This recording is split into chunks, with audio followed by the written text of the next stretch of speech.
بسم اللہ الرحمن الرحیم۔ السلام علیکم، خوش آمدید کہتا ہوں آپ کو اپنے چینل میں۔ مگر آگے بڑھنے سے پہلے اگر ابھی تک آپ نے ہمارے چینل کو سبسکرائب نہیں کیا تو میری آپ سے گزارش ہے کہ تھوڑا سا اپنے انگوٹھے کو ہلا کر ہمارے چینل کو سبسکرائب کر لیں۔ چلتے ہیں آج کی کہانی کی طرف۔ پرانے زمانے میں کسی جگہ ایک آدمی اور اس کی بیوی رہتے تھے۔ وہ بیچارے اولاد سے محروم تھے اور ان کی بڑی تمنا تھی کہ ان کے ہاں بھی بچہ ہو۔ وہ دن رات دعائیں مانگتے اور بڑی عاجزی سے اللہ کے آگے فریاد کرتے، اے خدا ہماری تمنا پوری کر اور ہمیں بھی بیٹا بیٹی عطا کر۔ آخر اللہ نے ان کی سن لی اور بیوی امید سے ہو گئی۔ یہ دیکھ کر وہ دونوں خوشی سے پھولے نہ سماتے تھے۔ ان کے گھر کی پچھلی طرف کھڑکی کھلتی تھی اور اس میں سے وہ شاندار باغ نظر آتا تھا جو ان کے پچھواڑے میں تھا۔ اس باغ میں طرح طرح کے پھول کھلے ہوئے تھے اور قسم قسم کی سبزیاں اگی ہوئی تھی، مگر باغ کے چاروں طرف اونچی دیوار تھی جس کی وجہ سے کوئی اندر نہ جا سکتا تھا۔ ویسے بھی یہ باغ ایک بہت بڑی جادوگرنی کا تھا، اس لیے بھی لوگ اس میں جانے سے ڈرتے تھے۔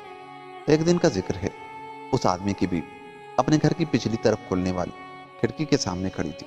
اس کی نظریں باغ کا نظارہ کر رہی تھی کہ اچانک اس نے دیکھا باغ میں ایک کیاری ایسے پودوں سے بھری ہوئی تھی جو سلاد میں کھائے جاتے ہیں۔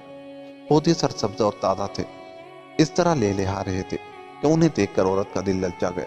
وہ دل میں سوچنے لگی، اگر ان پودوں کی سلاد کھائی جائے تو کتنا لطف آئے گا۔ اب وہ روزانہ کھڑکی کے سامنے کھڑی ہو کر ان پودوں کو دیکھتی اور انہیں حاصل کرنے کا سوچتی۔ اس طرح ہر روز اس کی تمنا شدت اختیار کرتی گئی۔ وہ ان پودوں کی سلاد کے لیے بے چین ہو جا رہی تھی، مگر جب اسے یہ اندازہ ہوا کہ ان پودوں کا حصول ممکن نہیں کیونکہ یہ باغ ایک جادوگرنی کا ہے، تو وہ بڑی مایوس ہوئی۔ اس مایوسی میں اس کی حالت بری ہو گئی۔ وہ اندر ہی اندر گھلنے لگی اور اس کا رنگ زرد پڑنے لگا۔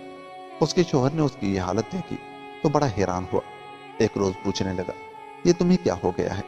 میں کئی روز سے دیکھ رہا ہوں تم روز پر روز کمزور ہوتی جا رہی ہو اور تمہارا رنگ زرد پڑتا جا رہا ہے، اس کی کیا وجہ ہے؟ جواب میں اس کی بیوی ایک ٹھنڈی آہ بھر کے بولی، میں اس کا سبب جانتی ہوں، مگر کیا کروں، پھر بھی مجھے بھی تو کچھ پتا چلے۔ اس کے شوہر نے حیرانی سے دریافت کیا۔ اس پر اس کی بیوی نے بتایا، ہمارے گھر کے پچھواڑے میں جو باغ ہے اس میں سلاد میں کھانے والے پودے لگے ہوئے ہیں۔ اگر میں نے ان پودوں کی سلاد نہ کھائی تو میں مر جاؤں گی۔ بیوی کی یہ بات سن کر آدمی قدرے سوچ میں پڑ گیا۔ وہ یہ جانتا تھا کہ باغ ایک جادوگرنی کا ہے اور اس میں جانا خطرے سے خالی نہیں ہے، لیکن وہ اپنی بیوی سے بے انتہا محبت کرتا تھا، اس لیے اس کی خواہش کو رد نہیں کر سکتا تھا۔ کچھ سوچتے ہوئے اپنے آپ سے کہنے لگا، اب میرے لیے صرف دو ہی راستے ہیں، یا تو اپنی بیوی کو مرنے دوں یا پھر ان پودوں کا تھوڑا سا لاد توڑ کے لاؤں۔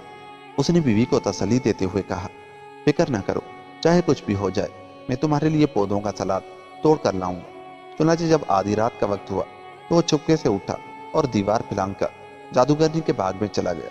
اس نے جلدی جلدی ان پودوں میں سے 2-3 مٹھیاں بھر کے توڑی اور الٹے پاؤں واپس بھاگا۔ پھر اسی طرح باغ کی دیوار پھاند کر گھر آ گیا اور پودوں کی سلاد بیوی کو دیتے ہوئے بولا، لو میں نے تمہاری تمنا پوری کر دی ہے۔ بیوی نے اس کے ہاتھ میں پودوں کے پتے دیکھے تو بہت خوش ہوئی۔ اس نے اسی وقت ان کی سلاد تیار کی اور پھر مزے لے لے کر کھانے لگی۔ بڑی مزیدار ہے، بڑی لذیذ ہے، بڑا لطف آیا۔ اب ہوا یہ کہ پہلے تو وہ سلاد کھانے کے لیے بے قرار تھی، لیکن اب کھانے کے بعد اس کا شوق اور بڑھ گیا۔ اسے اس قدر لطف آیا تھا کہ دوسرے روز وہ 3 گنا زیادہ اشتیاق سے شوہر کو کہنے لگی، کل سلاد کھانے کا بہت لطف آیا تھا، آج ذرا زیادہ لاؤ تاکہ میں جی بھر کے کھاؤں۔ شوہر اپنی جگہ خوفزدہ تھا کہ اگر جادوگرنی کو پتہ چل گیا تو جان کی خیر نہیں، لیکن وہ بیوی کی محبت کے ہاتھوں مجبور تھا، انکار بھی نہیں کر سکتا تھا۔ اپنے آپ سے کہنے لگا، چلو ایک بار اور لے آتا ہوں، جادوگرنی کو کیا پتہ چلے گا۔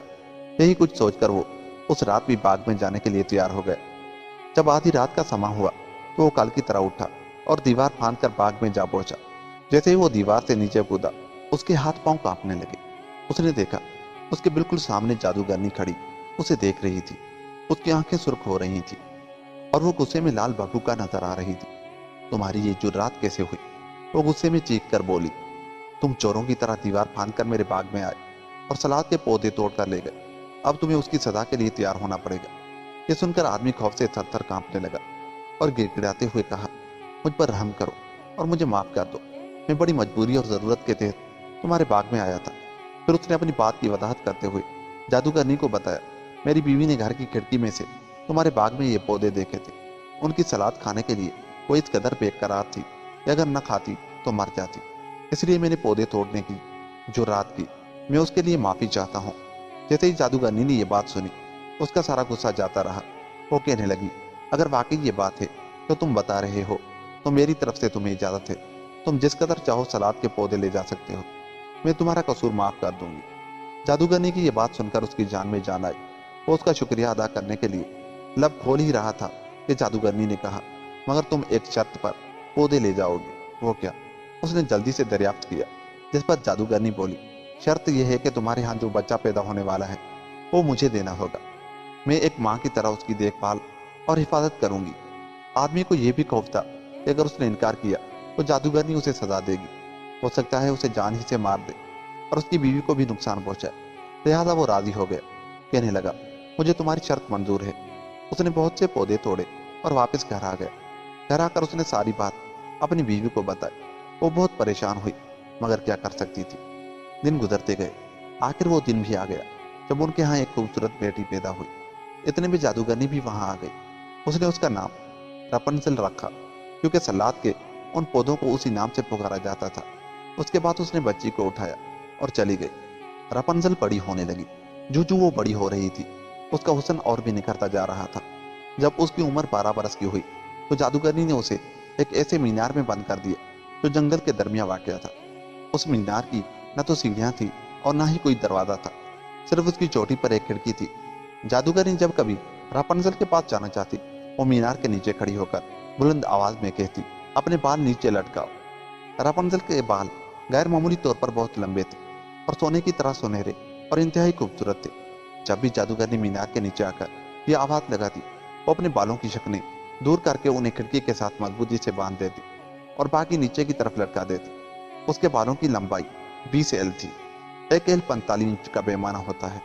चुनाचे जब वो बाल नीचे लटकाती तो जादूगरनी उन्हें पकड़कर मीनार के ऊपर चढ़ जाती। उसके ऊपर जाने और नीचे आने के लिए बाल ही सीढ़ी का काम देते थे। इस तरह रापनजल को उस मीनार पर रहते हुए कई बरस हो चुके थे। एक बार हुआ यह कि बादशाह का बेटा जंगल में से गुजर रहा था। जब वो उस मीनार के पास से जा रहा था तो अचानक उसके कानों में किसी के गाने की आवाज आई। वो चौंक कर वहां रुक गया। इस जंगल में वो कौन है? वो सोचने लगा। लड़की की आवाज इस कदर सुरीली थी कि वो वहां ठहर कर सुनने लगा। उस वक्त रापनजल तन्हाई में वक्त गुजारने की खातिर गाने से दिल बहला रही थी। शहजादा थोड़ी देर तक खड़ा गाना सुनता रहा और फिर मीनार पर चढ़ने के इरादे से दरवाजा तलाश करने लगा, लेकिन उसे न तो कोई दरवाजा मिला और न ही ऊपर जाने का कोई रास्ता नजर आया। दिल ही दिल में हैरान हो रहा था कि जिस मीनार का कोई दरवाजा नहीं है, जिस पर जाने के लिए सीढ़ियां नहीं है, उस पर कौन गा रहा है। उसी उधेड़पन में वो कुछ देर वहां रुका रहा और फिर अपने महल की तरफ लौट गया। शहजादा अपने महल में तो चला गया था, लेकिन उसका दिल और जहन अभी तक उस मीनार में था। वो रह रहकर उसी सुरीली आवाज के बारे में सोच रहा था। रात भर उसी के मुतालिक सोचता रहा और फिर जो ही सुबह हुई, वो जल्दी जल्दी तैयार होकर जंगल में उसी जगह पहुंच गया। वहां जाकर एक दरख्त की ओट में छुप गया ताकि देखे उसमें क्या राज है। अभी थोड़ी देर ही हुई थी, उसने देखा कि एक जादूगरनी आई। वो मीनार के नीचे खड़ी हो गई और बुलंद आवाज से कहने लगी, ए रापनजल, ए रापनजल, अपने बाल नीचे लटकाओ। जैसे ही उसने ये कहा, ऊपर से रापनजल ने अपने बाल नीचे लटका दिए और जादूगरनी उन्हें पकड़कर ऊपर चढ़ गई। अच्छा, तो ऊपर जाने के लिए ये सीढ़ी है। शहजादा अपने आप से कहने लगा, मैं भी अपनी किस्मत आजमाऊंगा। वो ये इरादा करके वापस चला आया और फिर तीसरे रोज जब शाम होने लगी तो वो घोड़े पर सवार होकर जंगल में उसी मीनार के पास पहुंच गए। उसने घोड़ा एक तरफ बांधा और खुद मीनार के नीचे जाकर आवाज दी, ए रापनजल, अपने बाल नीचे लटकाओ। जो ही उसने ये कहा, उसके साथ ही उसने देखा कि लड़की के लंबे बाल लटकते हुए उस तक पहुंच गए। उसने जल्दी से बाल पकड़े और उनके सहारे ऊपर चला गया। ऊपर जाकर देखा तो एक हसीनो जमील नौजवान लड़की उसके सामने खड़ी थी। लड़की उसे देखकर खौफजदा सी हो गई, क्योंकि वो जब से पैदा हुई थी उसने किसी मर्द को नहीं देखा था। अब जो शहजादे को देखा तो सहम कर एक तरफ को हो गई। मुझसे डरो नहीं, मैं तुम्हें कुछ नहीं कहूंगा। शहजादे ने उसे तसल्ली दी। फिर उसे बताया, मैं एक शहजादा हूँ। 3 रोज पहले मैं यहाँ से गुजर रहा था तो मैंने तुम्हारे गाने की आवाज सुनी थी। उस वक्त से मैं तुम्हें देखने के लिए बेकरार था, इसीलिए आज मैं यहाँ आया हूँ। जब उसने ये कहा तो लड़की का खौफ दूर हुआ और वो दोनों बातें करने लगे। बातों बातों में शहजादे ने कहा, अगर मैं तुम्हें अपनी बीवी बनाऊं तो क्या तुम राजी होगी? अब रापंजल ने उसे पहली बार गौर से देखा। वो खूबसूरत और नौजवान था। उसने सोचा, ये गुथियल से ज्यादा मुझसे प्यार करेगा। गुथियल जादूगरनी का नाम था। ये सोचकर उसने शहजादी को जवाब दिया, मैं तुम्हारी बीवी बनने के लिए तैयार हूँ। उसके साथ ही उसने अपना हाथ शहजादे के हाथ में दे दिया और इस तरह वो दोनों मियाँ बीवी बन गए थे। फिर रापंजल शहजादे से कहने लगी, तुम्हारे साथ जाने में मुझे खुशी होगी, मगर मुझे नहीं मालूम कि मैं इस मीनार से नीचे कैसे जाऊंगी। मैं आज तक नीचे नहीं गई।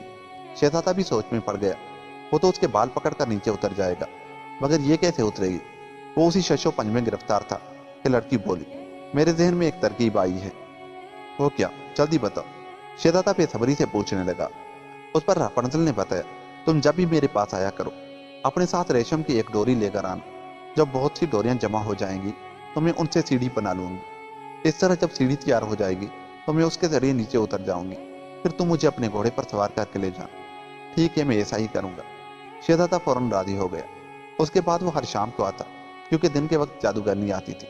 जब भी आता अपने साथ रेशम की एक डोरी लेकर आता। इस तरह जादूगरनी को कानों कान खबर ना हो सकी कि यहाँ कोई और भी आता है। एक दिन हुआ यह कि रापंजल बातों बातों में जादूगरनी से कहने लगी, ए गुथियल, मुझे बताओ तुम इस कदर भारी क्यों हो? जब मैं तुम्हें ऊपर खींचती हूँ तो तुम उस शहजादे से कहीं ज्यादा बोझल होती हो जो अभी यहाँ आने वाला है।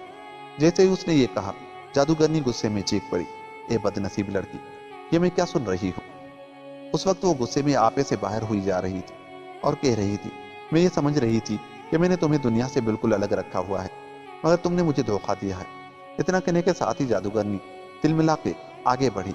उसने रापंजल के बाल पकड़ के उन्हें बल दिए और फिर अपने बाएं हाथ पर लपेट कर उन्हें काट दिया। इस तरह देखते ही देखते उसके खूबसूरत सुनहरी बाल कटे हुए फर्श पर पड़े थे। अब मैं तुम्हें यहाँ नहीं रहने दूंगी, तुम्हें ऐसी जगह फेंकूंगी जहां तू तन्हाई में जान दे देगी। जादूगरनी ने यह कहा और रापंजल को एक बयाबा में छोड़ आई, जहां वो बेचारी अपनी बदनसीबी को रोती हुई तन्हा रह गई। अब हुआ यह कि जादूगरनी रापंजल को बयाबा में छोड़ के वापस उसी मीनार में आ गई। उसने जो बाल काटे थे उनका एक सिरा खिड़की से बांध दिया और खुद शहजादे का इंतजार करने लगी। जब शाम हुई तो शहजादा हस्बे मामूल वहां आया और बुलंद आवाज में पुकारा, ए रापंजल, ए रापंजल, अपने बाल नीचे लटकाओ। जादूगरनी तो पहले से ही उसकी मुंतजर बैठी थी। जैसे ही शहजादे की आवाज सुनी, उसने जल्दी से बाल नीचे लटका दिए और शहजादा उन्हें पकड़कर मीनार के ऊपर चढ़ गया। मगर ये क्या, वो ऊपर जाकर हक्का बक्का रह गया। उसकी खूबसूरत और प्यारी रापंजल की जगह खौफनाक बूढ़ी जादूगरनी खड़ी थी, जो गुस्से में लाल भभूका हो रही थी। वो शहजादे को देखते ही पांव पटकती हुई चीख कर बोली, अच्छा तो तुम वो आदमी हो। फिर उसने बड़ी हिकारत से कहा, तुम अपनी प्यारी बीवी को लेने आए हो, मगर वो गाने वाला खूबसूरत परिंदा अब उस पिंजरे में नहीं है। उसे बिल्ली पकड़ के ले गई है और अब वो तुम्हारी आंखें भी नोच कर बाहर निकाल देगी। फिर उसने एक खौफनाक टेका लगाया और कहा, तुमने रापंजल को खो दिया है, अब तुम उसे दोबारा कभी न देख सकोगे। ये सुनते ही शहजादा गम से दीवाना सा हो गया और मायूसी के आलम में उसने मीनार से छलांग लगा दी। उसने जादूगरनी से तो अपनी जान बचा ली, लेकिन उसने सर पर ताज पहन रखा था, जिसकी वजह से उसकी आंखें जख्मी होकर लहूलुहान हो गई। इस तरह अब वो देख भी नहीं सकता था। शहजादा गम और मायूसी में जंगल में मारा मारा फिरता रहा। जब भूख लगती तो वो जंगल से फल फलारी खा के पेट भर लेता और फिर दीवानों की मानिंद इधर उधर घूमने लगता। उसके लबों पर उसकी प्यारी बीवी रापंजल का नाम था और वो उसे पुकारता हुआ भटकता फिर रहा था।